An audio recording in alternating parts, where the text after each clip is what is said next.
David, I want to thank you for starting the meeting.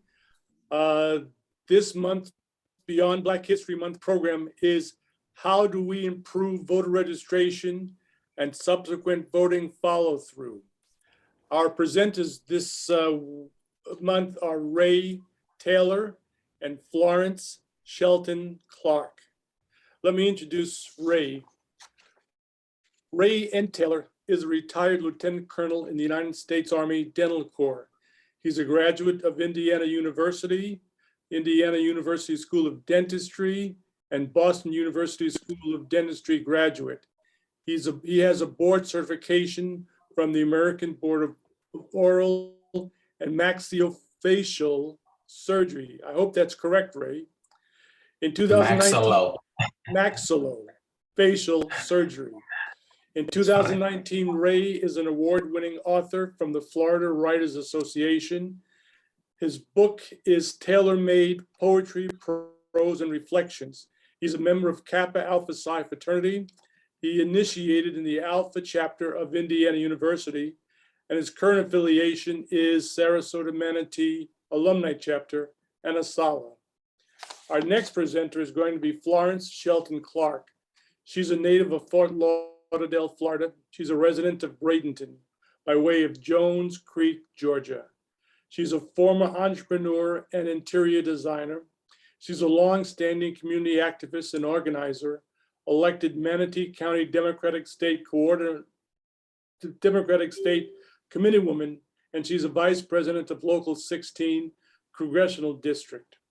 She's a graduate of Florida A&M University, active member of the following community organizations: Links Incorporated, board member, Bridging the Gap, and a longtime member of the NAACP.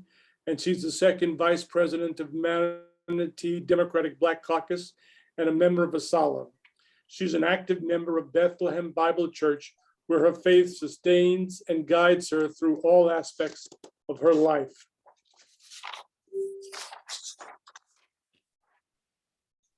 I think I'll turn it over to Ray in a moment, and I would like to remind everybody that the next program is the November program, which is November 18th of 2001. With those formal introductions out of the way, I'm turning it over to Ray Taylor for an informal presentation of how we improve voter registration and subsequent voting follow through. Ray? David, please start the slideshow.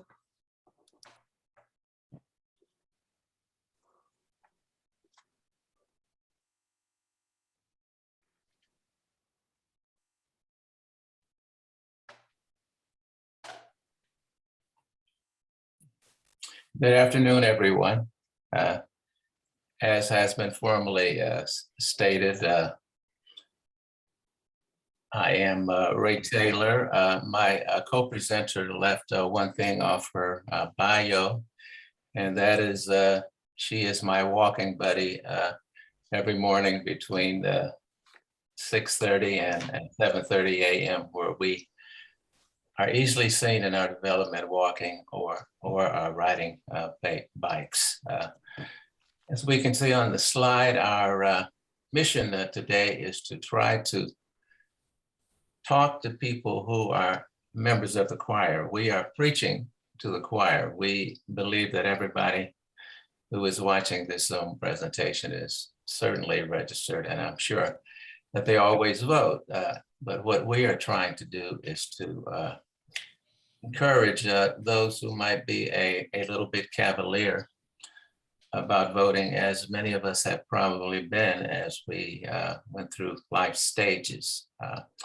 The Kappas in the year 2020, during the upcoming presidential election, decided to do a caravan where we went around and encouraging people how to vote. If you notice on the side of my car, it doesn't tell them whom to vote for. It just tells them that they have the obligation as a citizen to go out and vote. Next slide, please.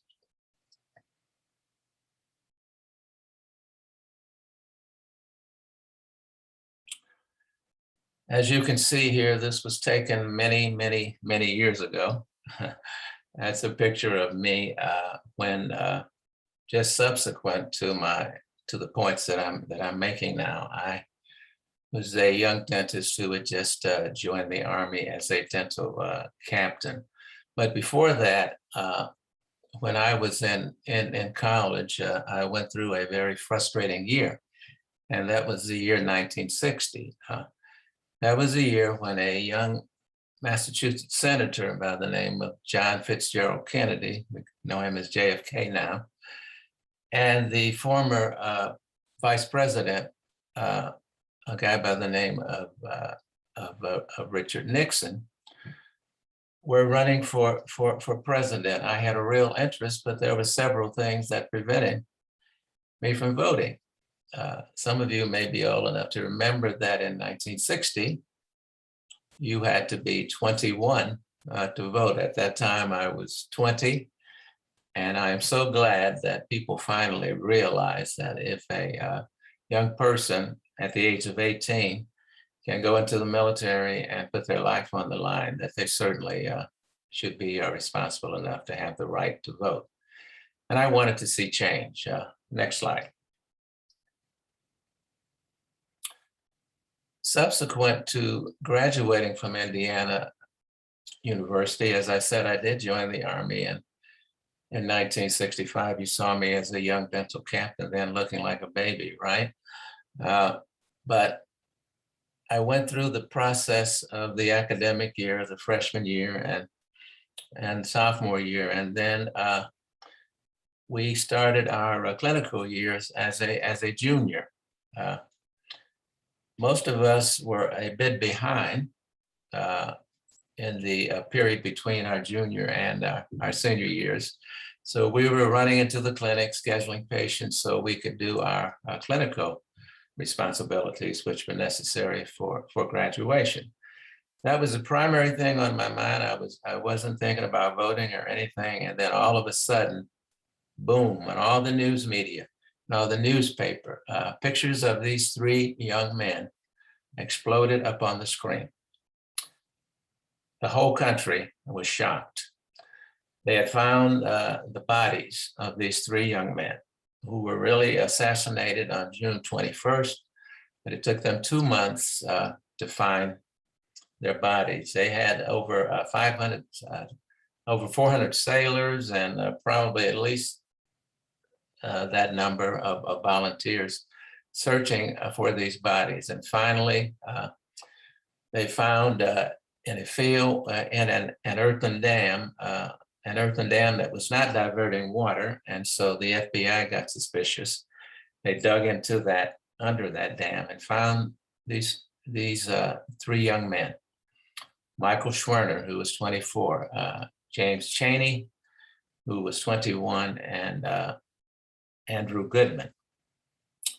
Two white, some would micromanage it and say Jewish, and one Black citizen who was actually from the state of Mississippi, James Chaney. I was so shocked and so hurt that I made myself a promise. And I said, for the rest of my life, if there's one thing that I will always do, I will always take advantage of my right, being from the North, to vote. My thought was that if these three young men could do the ultimate sacrifice and give their lives, that the least I can do is to be a responsible citizen, learn about the candidates, and vote. Next slide, please.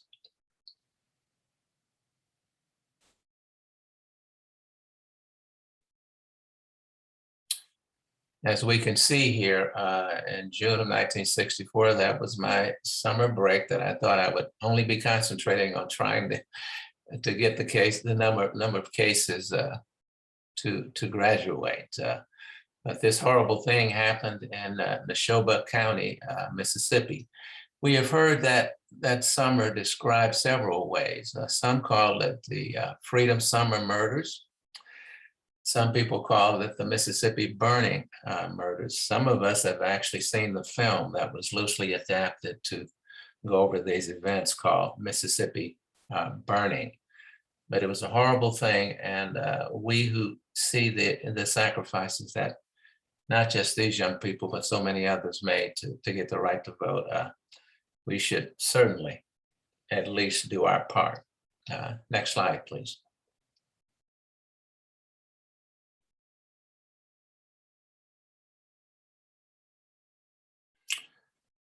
Okay, subsequent to my joining the Army in 1965, being a young dental captain for about 2.5 years, I decided that I did not like general dentistry. I didn't like the fact that it was mostly, in my young mind, mostly mechanical. I wanted to do something that was more scientific. I was leaning toward either oral surgery or oral pathology, but at the Army, I found out when one of my commanders decided that I showed a whole lot of potential in surgery. And I decided to go into oral and maxillofacial surgery. I applied at Boston University School of Graduate Dentistry, which is a postdoctoral program. Did very well there, but while I was there, I met a young man from Trinidad and one from Jamaica, and they suggested that I go with them and apply to Harlem Hospital for my clinical surgical internship and residency, which I did. After getting to Harlem Hospital, I was blown away by a beautiful young nurse by the name of Fran Joaquin. We pronounced it Joaquin. And I married her and kidnapped her and moved back to Gary, Indiana, where I was the first and only Black oral surgeon in the city. Subsequently, after 2 years, I became the first and only Indiana resident who ever passed the American Board of Oral and Maxillofacial Surgery. Things were going very, very well for about 20 of the 24 years that I was in Gary. But after the 20th year, the Japanese started to kick our butts, to be honest, in the steel industry. Since my hometown, Gary, was almost totally devoted to, if you wanted to make money, to the steel mills, that meant that my practice suffered just as much as the city suffered. I decided to do something very, very radical. I decided that I would reapply to the Army and ask them if they would take me back into the Army at the age of almost 55. Through God's grace, because I was board certified, the Army took me back in, sent me to Fort Knox, Kentucky for about 5 years. But after 5 years, they said, we do not keep people at a post past 5 years normally, Ray. So it's okay. She said if you pause, she will correct it. I'm okay with this. Pause. Oh, I see. Okay, so, Linda, she said pause. okay, we have Pause. a technical problem. We would like to change our slides. I will catch up with the slides after they are changed. Is that correct? That's correct. Okay, so give us a minute, please, and forgive us for the technical difficulties.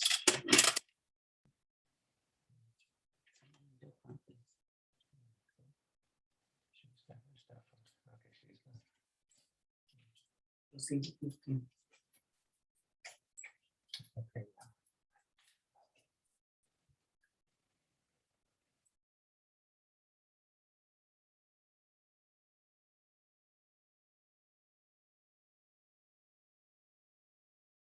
This is what happens when you ask amateurs to do something.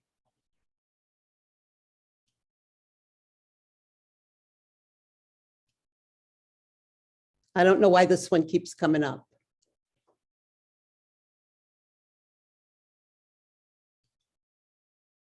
Forgive me.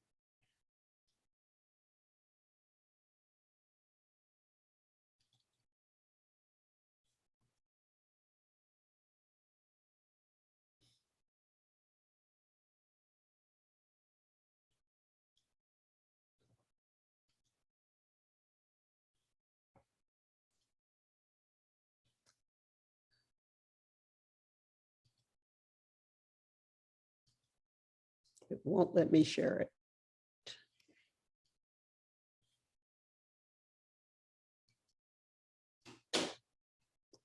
I'm going to ask David to go back and share his screen. Gene said he sent it today, so it should be the right slideshow. For some reason, I cannot get mine to come up. Sorry. Let's just keep going. David, please continue showing the slides you were showing.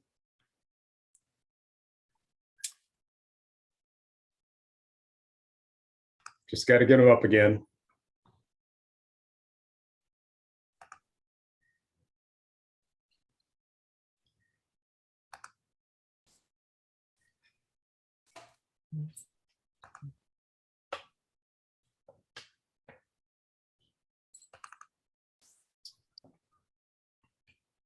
Okay, I think that I'm back to being current.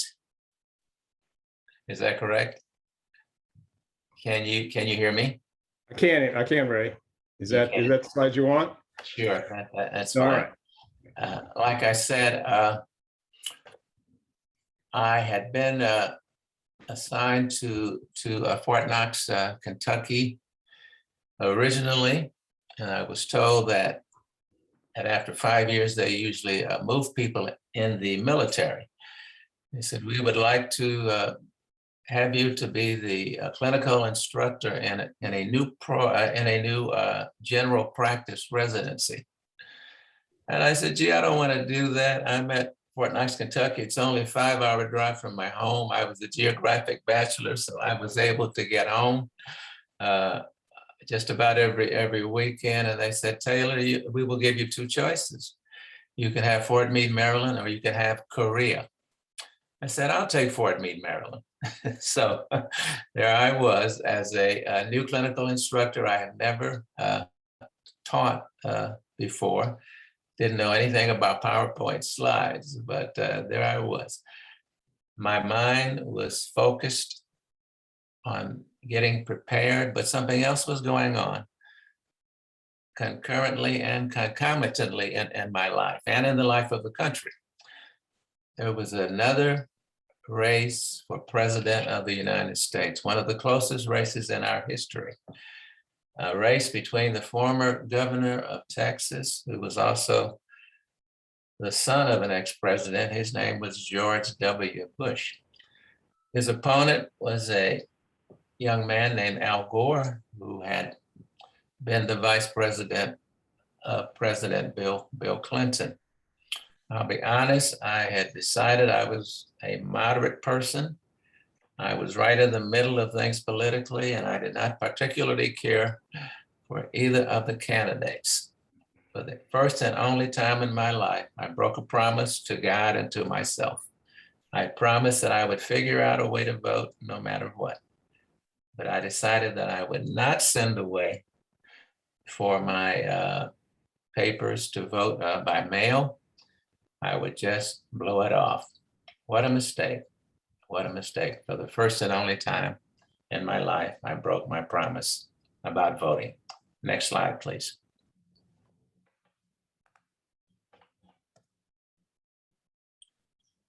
What was the result of people like me? Not that it would have made that much difference in Indiana. It was always going to be a red state anyway. But in the state of Kentucky, it was so close that our great state was going to make the difference on who would be president.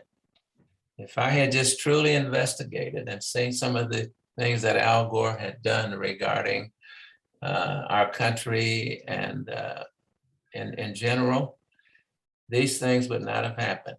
1 vote per precinct in California would have meant that no, we wouldn't have had the horrible hanging chads controversy. I'm sure many of you know about that, even if you're not from Florida. We would not have had the Supreme Court deciding who was going to be the next president of the United States. We would not have had George W. Bush, who was a neocon, who believed in deregulating the thing which prevented people in the large industries from polluting our streams and our air. Instead, we got George Bush instead of Al Gore. Some of us know Al Gore. After he lost that race, he became a student of global warming, almost the match of the scientists who had been doing this for most of their professional lives. Al Gore went around giving a PowerPoint presentation, and there was a young man by the name of Guggenheim who said, I think that this presentation would make a great documentary. A young lady by the name of Laurie David, whose name is very, very close to our excellent intern, Lauren David, decided that she would be the producer. What do you think? Do you think that Al Gore, if he had been president, would have handled climate change differently than George W. Bush?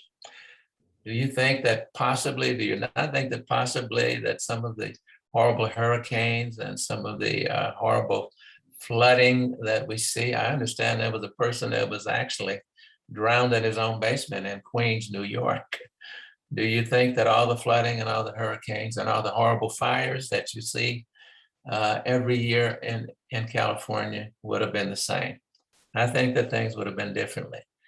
By people not being so cavalier as I was in the state of Florida, just one vote per precinct would have meant that we would have had Al Gore as president instead of George W. Bush. Next slide. Yes, your one vote is important. Look at what we see. Here we see in California, these horrible forest fires that are destroying thousands of acres out there. Here we see a house after Hurricane Harvey completely submerged in Houston, Texas. And we see flooding not only on the Gulf states, but all the way throughout the Midwest, and even, like I said, up in the Northeast, where a person drowned to death from flooding in New York City. I was in New York City for 2 years and never saw that much rain. But we can see that our concern and our consideration and our making sure that we are educated, that we have an obligation. I'm sure that this crowd keeps that obligation, but we should be involved in encouraging the people who are not voting. And when they tell you that their vote does not make a difference, we would have to say, we disagree. Next slide.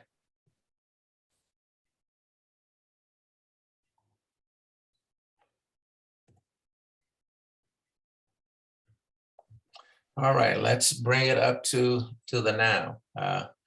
This is a breakdown, a pie slide showing the demographic of a place that we know, that I know very well now. I did not know it. I've only been living here about 3.5 years. A place, 2 precincts in Sarasota County that are called Newtown in the city of Sarasota. Newtown is a place that most of us consider a primarily Black division of Sarasota. When I see the percentages, I was just a little bit surprised. I'm from Gary, Indiana, where we call it a predominantly Black city, but our population is between 85 and 90% African American. But even 55.3%, which we see here, is a considerable number. The demographics break down: Black 55.3%, Hispanic 15.1%, white 23.0%, and Asian 3.5%. This is important. We are not trying to tell anybody how to vote, but if we are realistic, we realize that African Americans vote largely Democratic. So what is happening in Newtown regarding encouraging people to vote and getting people out to vote? Next slide, please.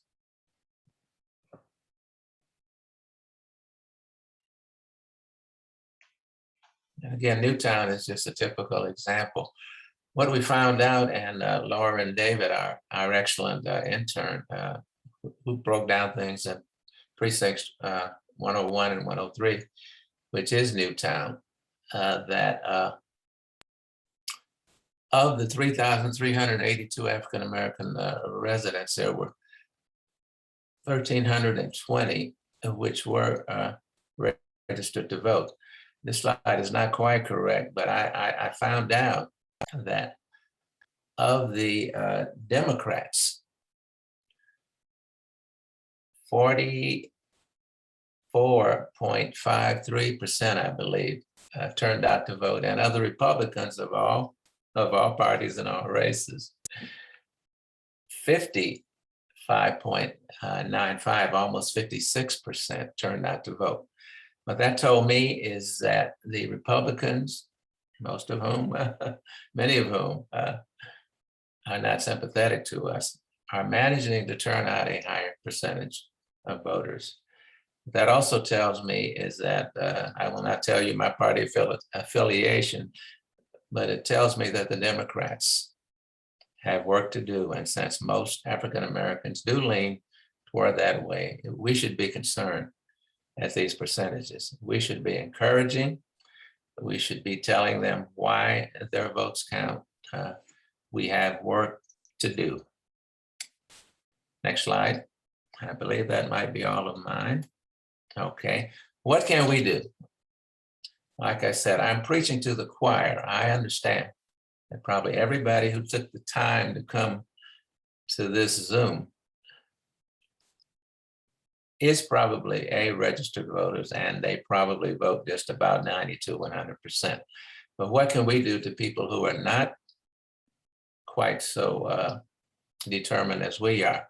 Number one, we ought to know where the polling stations are so that people around us who may be cavalier and casual about voting will at least know where they have to go to vote. We should be sharing information with people, especially, and I think Florence has talked about this, and she'll probably talk about it some more, about important voting dates. Many people don't know. My pastor once told me that he ran for an office once, and he didn't do as well as he thought he should. He said a fella came up to him about a month after the voting was over and said, "Pastor, I heard that you were running for this office. When can I vote for you?" He said, "Well, the voting is already over, my friend." So it's very important that we know about the voting dates. This fellow didn't even realize that he had missed the voting. We should encourage people to register for the early voting. Very, very important. More and more, we are seeing that early voting is often determinative. And we should think about those young people and others like Michael Schwerner, James Chaney, and Andrew Goodman, who made the ultimate sacrifice that the folks in the South who now can vote. Now, after the 1964 civil rights programs, which Lyndon Baines Johnson got out, now we do have that right. If they can give their all, we can at least get out and vote. Thank you very much. I think I'm going to turn things over to my excellent co-host and person that has worked very, very hard, much harder than I ever had, about registration and about voting. My sister in love, Florence Shelton Clark. It's on you. Okay, David is going to stop sharing his screen, and I think I am now ready to actually share the screen. I think it will work this time. Let's hope. Thank you. Yay, I think it does work. This is where you wanted to start, isn't it? Yes. Yay. Okay, but can you? Yep.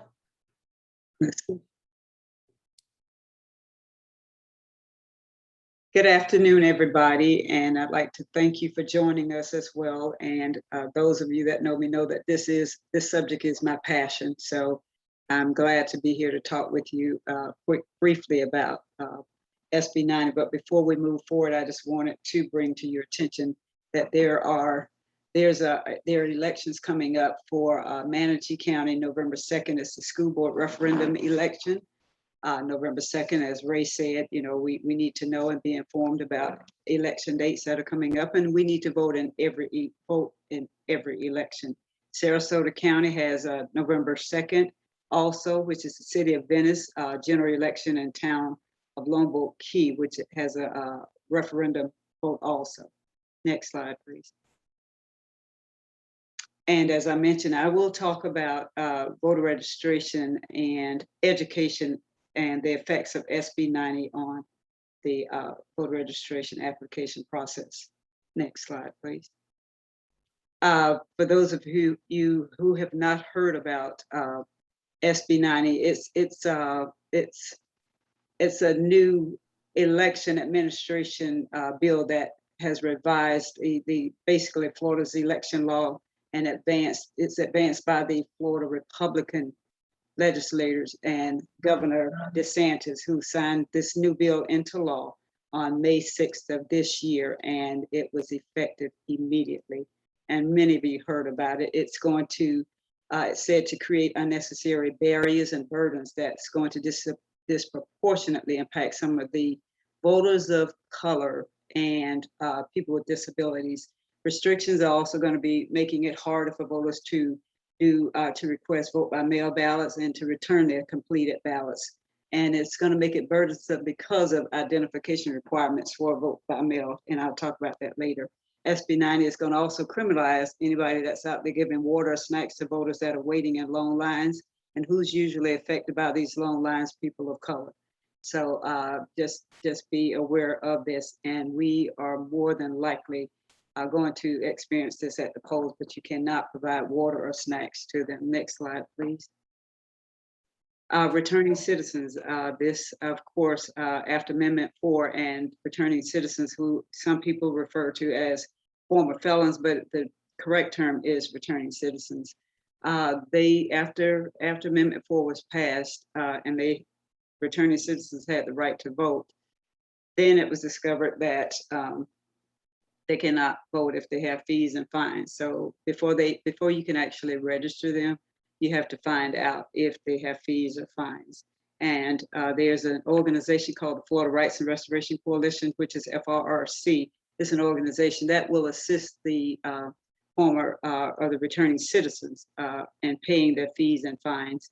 And also, we do this as we are registering voters. You can also inform them that they can check with the local county clerk's office for updates on their fees and fines. And most of them don't even know if they owe fees and fines in the county clerk's office. The records are not updated. So it's up to us to help to educate them and have them go to the clerk's office or website to see if they have fees or fines. And we must follow up. And I'd like to just share a quick story with you.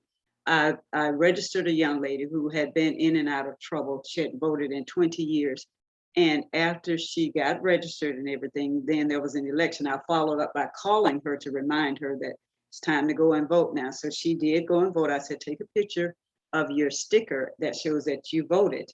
And instead of taking a picture of the sticker, she took a picture of the ballot.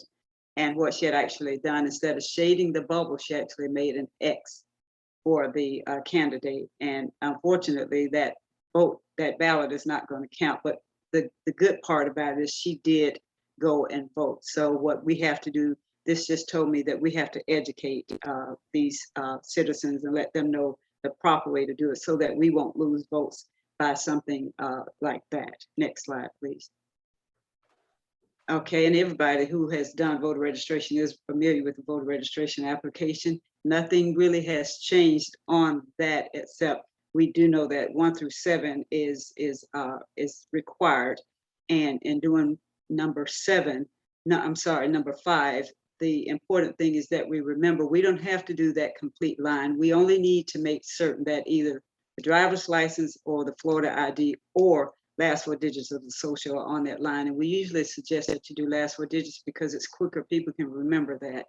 Also, if the person is homeless, you can register homeless people. If they have an address at a homeless shelter, you can use that address, but not a PO box.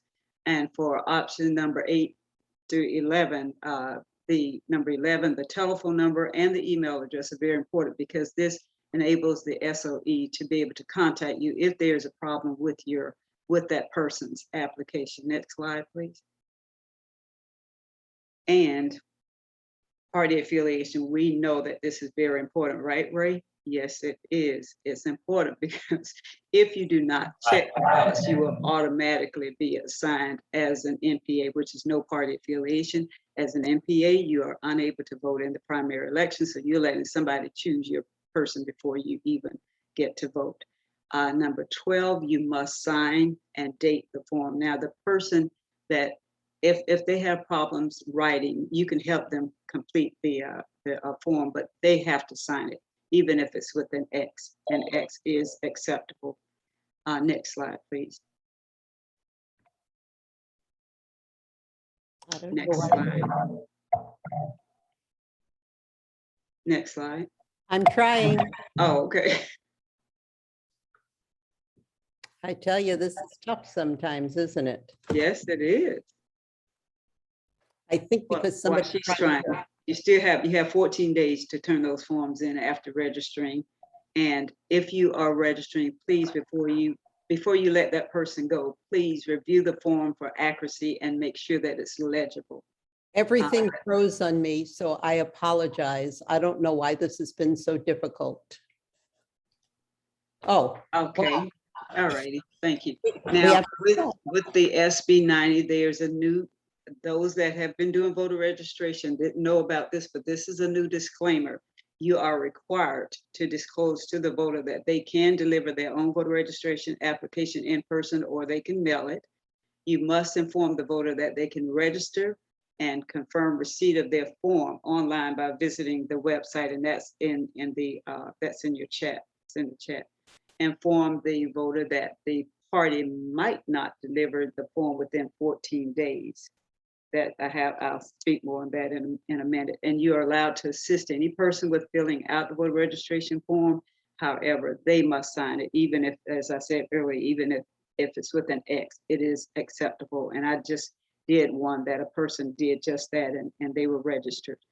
And it's easier for you to just tell the person, because when you tell the person that the party might not deliver the form within 14 days, usually they're going to say, well, I'll tell you what, I'll do it. And that's what they're hoping that people will say. And then they don't actually turn the form in. Well, you can say that it is your fiduciary duty to protect those voter registration forms, and that we work hard to put procedures in place, and that you have our word that your form will be turned in a timely manner. Next slide, please. Just some important tips for when you're registering voters. If a voter is registered in a different county, that form has to be returned to that person's county. You can't turn it into your county. You can't offer any incentives to register a person to vote, and educate and inform people to check your voting status often. And that applies to us as well, because they are purging the rolls. And so this is good. Check often. You can also wear your paraphernalia of your party during voter registration. And if it's a nonpartisan registration, you cannot display any party paraphernalia. Third-party registrations, you've heard people talk about, that's an organization that has numbers, and it tells which organization actually registered that voter. Next slide, please. Okay, and you need to, I suggest that all of us visit the SOE, which is Supervisor of Elections website. That's Manatee or Sarasota, for important information such as elected officials, precincts, update, upcoming elections, what's on the ballot, to obtain a copy of the voter guide, and also how to become a poll worker. I recommend that because that puts us in the loop, and they also pay for paid poll workers. Next slide, please. Okay, and this is where we pulled the data for in Manatee County for precinct 213. We pulled 2 precincts, and it's just showing where there's a high concentration of African American registered voters. However, they're registered. If you look at the slide, it's 1,055 are registered, but of that 1,055, 457 did not vote. That's 43% that we lost. That could have made a difference. With Hispanics, it was 44%. Now that's precinct 213. Next slide, please. Precinct 223, 1,184 registered African American registered to vote. 374 did not vote. That's 32%. Hispanics, 41%. So this presentation is to just remind us how important it is for us to all get involved, get engaged, and get out there and get these people not only registered, but get them to the polls, educate them, let them know that our democracy right now, I feel personally that it is being threatened. And if we don't vote, then we might lose the freedoms that we do have. So I'd like to thank you for this opportunity. I do ask that you will get involved, that you will help us to get out and register people to vote and educate people so that they will vote. And I'd like to thank you.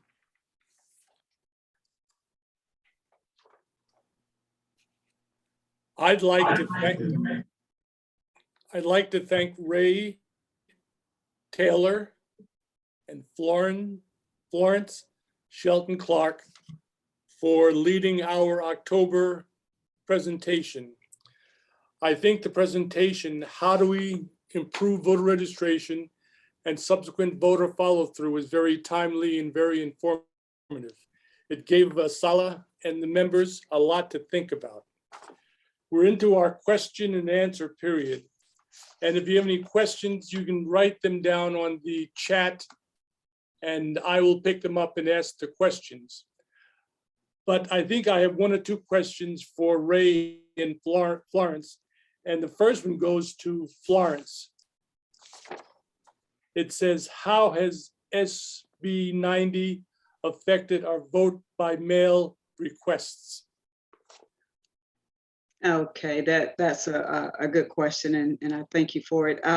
Well, with SB 90, what it has done, and I'm just going to actually read it, that it has reduced the time for vote by mail ballot request is valid from 2 election cycles. Now it's dropped down to 1 election cycle. The other thing is it requires that a voter that's requesting a vote by mail ballot, whether it be in writing or if you call on the phone, if you go in person, it's going to require that you, of course, provide your driver's license number or your ID and or the last 4 digits of your social. But that's going to also, the difference is it's going to also apply to someone else that's, let's say that you're requesting it for a loved one or for a family member. That person that is requesting it is going to have to give that same information. So if I go in and want a vote by mail ballot for my husband, I've got to give either my driver's license number, ID, or social security number. So that's one of the changes. I have a question for Ray. The question is, what was the extent of the Ku Klux Klan's involvement in the murder of the 3 civil rights workers in Mississippi in June of 1964? I'm glad you asked, Gene. I was looking at this newspaper report from June 7th, where they reported that nearly 300 white Knights of the Ku Klux Klan met near Raleigh, Mississippi. They addressed the white Knights about the nigger communist invasion of Mississippi, expected to take place in a few weeks, and what Cora announced as Freedom Summer. The men listened as Bauer said, this summer the enemy will launch his final push for victory in Mississippi. There must be a secondary group of us standing back in the main area of conflict, armed and ready to move. It must be extremely swift, extremely violent, hit and run group. Among the federal authority, although federal authorities believe many others took part, only 10 men were actually charged with the physical murders of Cheney, Goodman, and Schwerner. One of these was Deputy Sheriff Price, who was 26 at that time, who played a crucial role in implementing the conspiracy. Now, what happened later on is he was the only one that was convicted and sentenced to essentially life in jail. And I believe that he passed away in prison. But they were very, very much involved. Thank you for that question. I have another question, and this could be for the both of you or individually. The question is, can you differentiate between political activity and issue advocacy? Many of us are involved in tax exempt organizations and want to avoid running afoul of IRS regulations. Ray, Florence? Florence may know more about this than, than I do, but I do know that we have to be careful, but there are ways of doing it. And I'll let Florence take the lead on this, if you Right. would. Florence. If you are an organization and of course you're tax exempt and you cannot use politics within that organization. So what the thing that you can do is individual, as the organization, I wouldn't suggest that you do anything that requires that shows that politics is involved. But what you can do, for instance, I'll use voter registration. Individuals that are members of the organizations can individually participate, but not the organization itself, because of course you could cause problems for the organization. And so, but if you want to do things individually, you can. So that's the separation that I would suggest. Another question, are pending legal actions challenging repressive voter laws passed by DeSantis and the Republican Party? And what is the status of that litigation? Repeat? I think, well, I think I'd rather answer that and send it out to everybody. That's getting very technical and we were very informal. But if Ray or Florence wants to answer that question about repressive voter laws, and the Republican Party, what is the status of that litigation? I think that may be beyond our Scope. Yeah. So Right, I Florence, think it is today. I think we'd have to research that, Gene, to find out just what the current status is. We do know that there had been lawsuits filed regarding these matters, but as to their current state, I would have to research that. I have another question for Florence. What are the SB 90 requirements for drop boxes? Oh, okay. There are quite a few. There are a list of requirements. It's required that the drop boxes be geographically located so that all voters have equal opportunity to cast a ballot. Drop boxes other than those that are at the SOE offices be available only on early voting days and during early voting hours. Drop boxes must be monitored in person, even though there are cameras outside of the supervisor of elections office. They are requesting that people that work for the supervisor of elections office be actually monitor in person these boxes and when they are accessible for ballot deposits.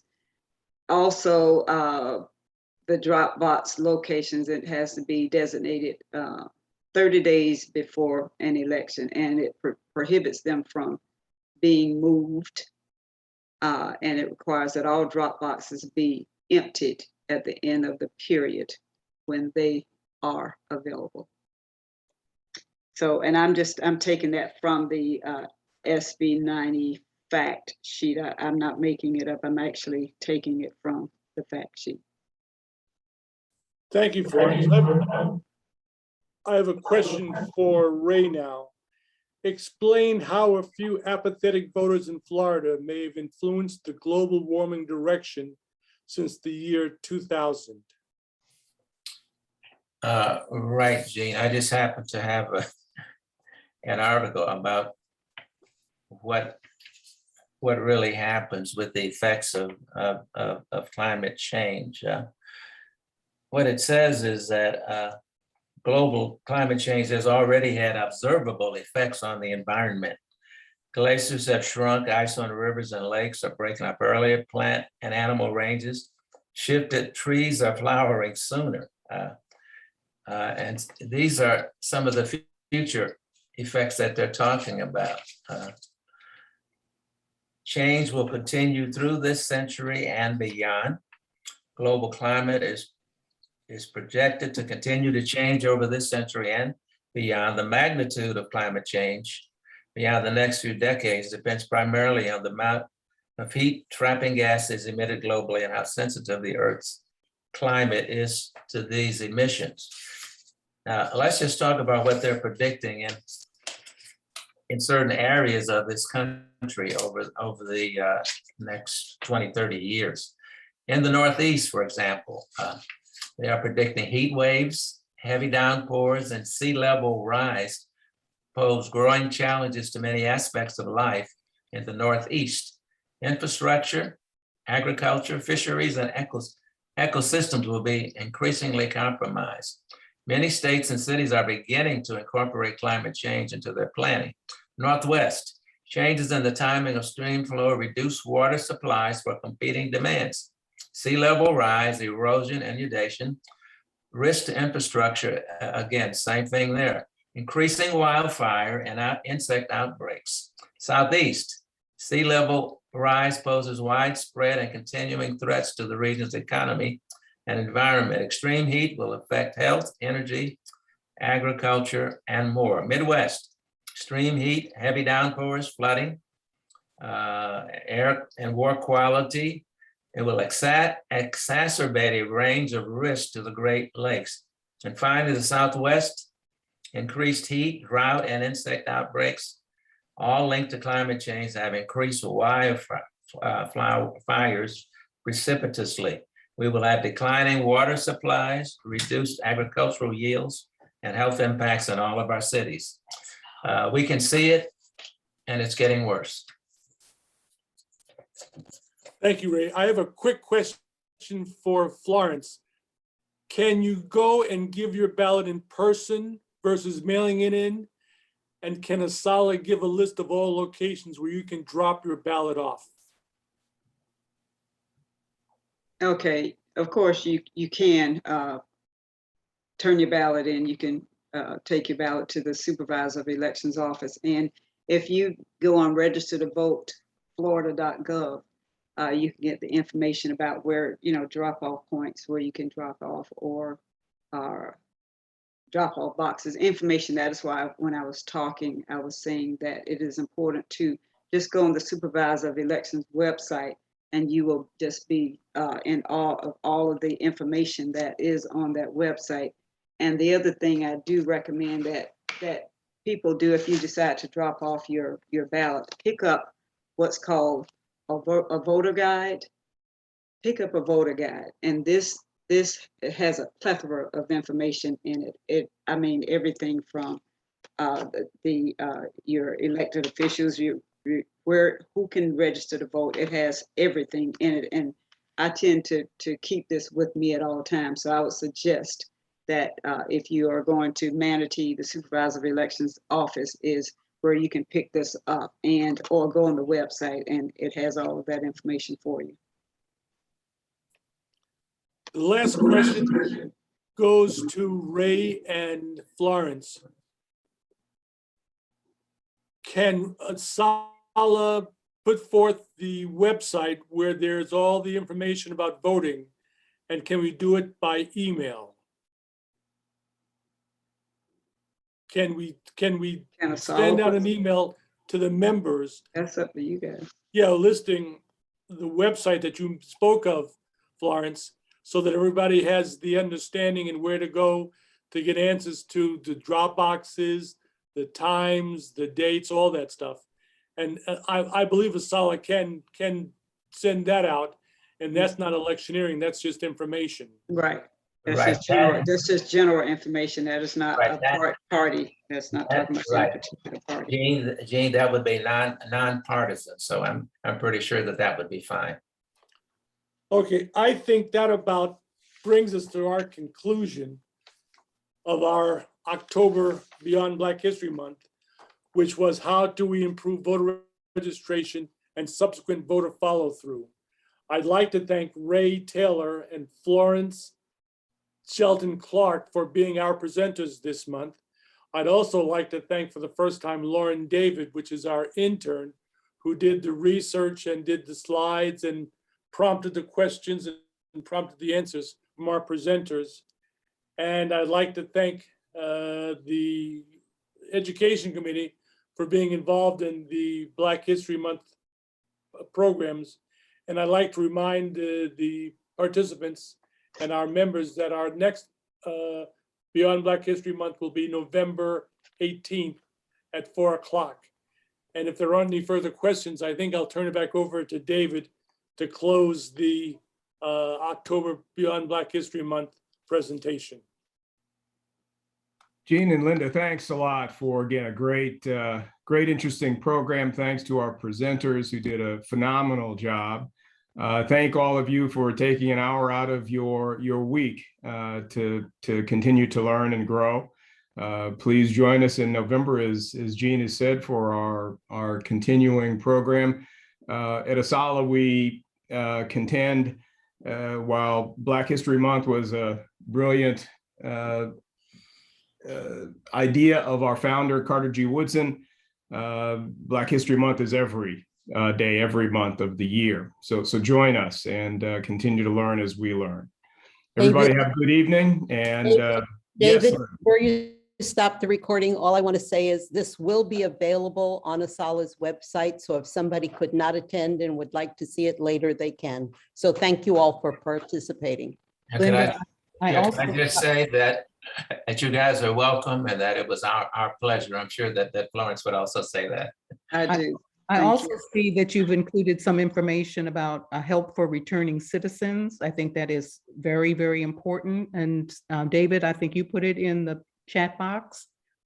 I was asking about organizations that if we wanted to donate, if we wanted to help returning citizens pay their fees, can we identify some potential organizations who are involved in that? I think that's The FRRC is the organization. Say it again, Florence, please. The FRRC, Water Rights and Restoration Coalition. All right, we'll get that information out to the And organizations. they have a website. I think. Marion. Next month will be about Never Caught, about the slave honor judge who ran away from the George Washington, the first president of the United States. Should be interesting. I'm presenting. Please come back. And George is still chasing her. Just won't let the sister go. Won't let her go. All right. Thank you all very much. Thank you all. Thank you, guys. God Have a good- bless. David, Thank stop you. the Thank recording. you, Paul. I am.